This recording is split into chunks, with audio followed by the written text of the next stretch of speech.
I've been getting a few comments asking me what exactly I did to get my shed tone.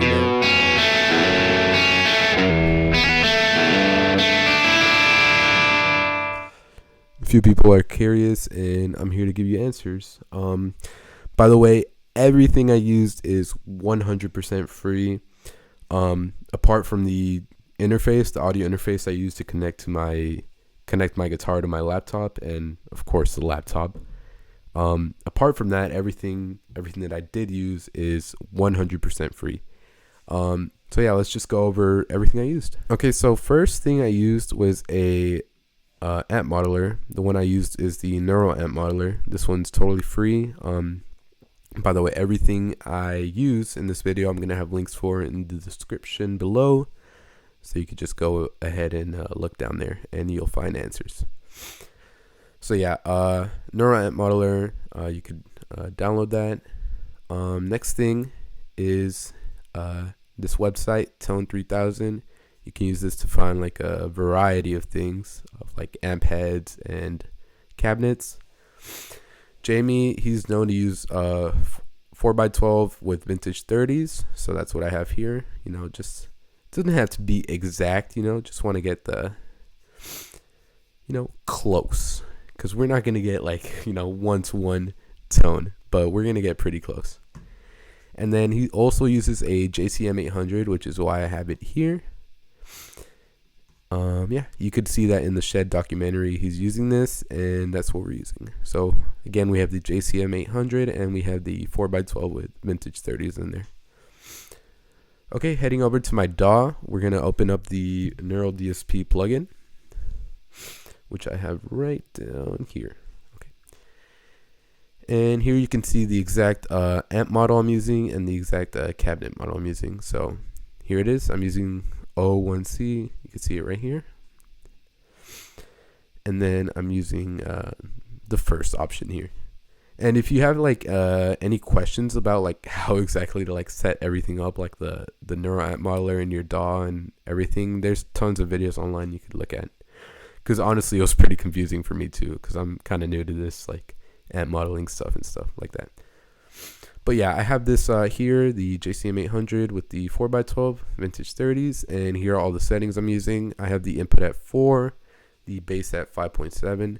What's actually interesting about this tone is like it's a little bass heavy. You can hear Jamie in the documentary they made for Shed. You can hear him say like, "Oh, turn my bass up to 8," which is weird. You wouldn't expect this to be a bass heavy tone, but it is. The reason I kind of have it lower is because I don't really like how it sounds with the 8. I feel like it sounds like a little muddy. But it's basically personal preference. I find these settings are the best. They're all kind of like in the middle, but I find that this is like the best balance for me personally. And then I have the output at 3.1. And yeah, that's basically it for the settings. I do have a few extra effects on here, like a compressor, just to get that sound balanced. And then I have the stereo spread. It's not really important, but I kind of like how it sounds with the tone. Yeah, I just have a compressor and a stereo spread, and that's basically it. Alright, so that was how I got my Shed tone. Thank you guys so much for watching. I just want to talk about Title Fight real quick. Title Fight as a whole. Dude, Title Fight, I don't think there's been a single band over like the past like 5 years of my life. Well, I'm 18, so like I'm not that old, but I don't think there's been a more influential band in my life than Title Fight. There's just something about their music that speaks to me. Like it speaks to a part of my body that no other music can speak to, except for Love. But we don't talk about that. I freaking love Love, but I love Title Fight more. Yeah, man, this band, it's like all they release is just banger after banger after banger. And of course they're I don't know, they're just like MIA now, but everything they have released, to Hyperview, Shed, Floral Green, The Last Thing You'd Forget, all those albums are bangers, man. And man, they're just, I feel like people don't listen to their old music enough. Like they kind of just have like the bass, like Head in the Ceiling Fan, Where Am I? But dude, if you dig like deep into their discography and go to like the last thing you'd forget, there's some real bangers there. So if anything, I recommend you guys go check out the album if you haven't already. But like I was saying, man, Title Fight, there's just something about their music, man, and I think that's why they have such a niche, dedicated community. Obviously, they're getting more popular now. I don't know, through like the spread of like word on TikTok and like social media and stuff, but I don't really see that as a bad thing, you know. I think the more people that listen to this like amazing music, the better, you know.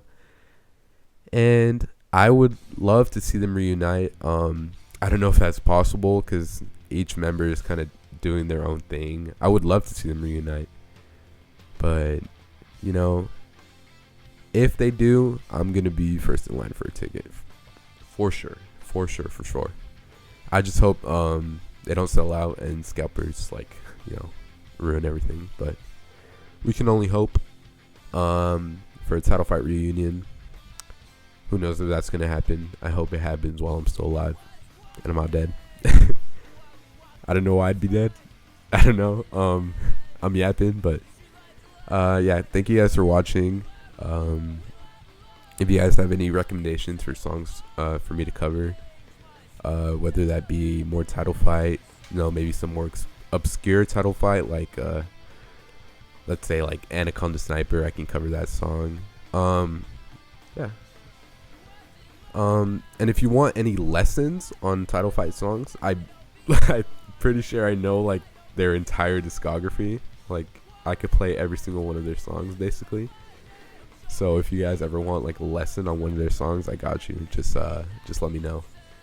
And yeah, and as a whole for this like channel, I would like, my goal kind of is to cover songs that aren't really really covered online, I guess. Songs that have like no covers of them online. And then I also want to teach people like songs that have like no guitar lessons of them online. So if you guys have any like suggestions, any requests, I could definitely, you know, check those out and see if I can make a cover of it. Whether that be like a Catalyst song, a Namir song, a Train Breaks Down song, you know, in that little like scene, I could definitely cover one of those songs. Yeah, that's I've said my piece. Thank you guys for watching, and yeah, bye.